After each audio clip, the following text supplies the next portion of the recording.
എനിക്ക് Sharjah juice മതി. പിന്നെ ഇന്നെന്തോ ബിരിയാണിയാണോ ഉണ്ടാക്കുന്നത് ഉച്ചയ്ക്ക്?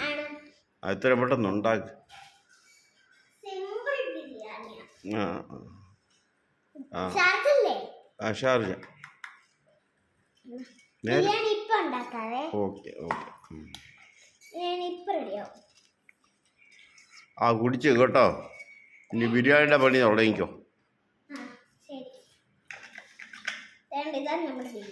ആ ബിരിയാണി ഉണ്ടാക്കുന്ന എന്തൊക്കെ ചേർക്കണം അതിനകത്ത്? ആ ഓക്കെ ഓക്കെ.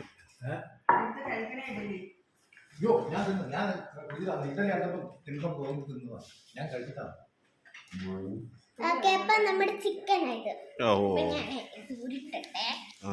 നമുക്ക് ഓരോന്നായിട്ട് വെട്ടാം ചിക്കൻ. ഓക്കെ.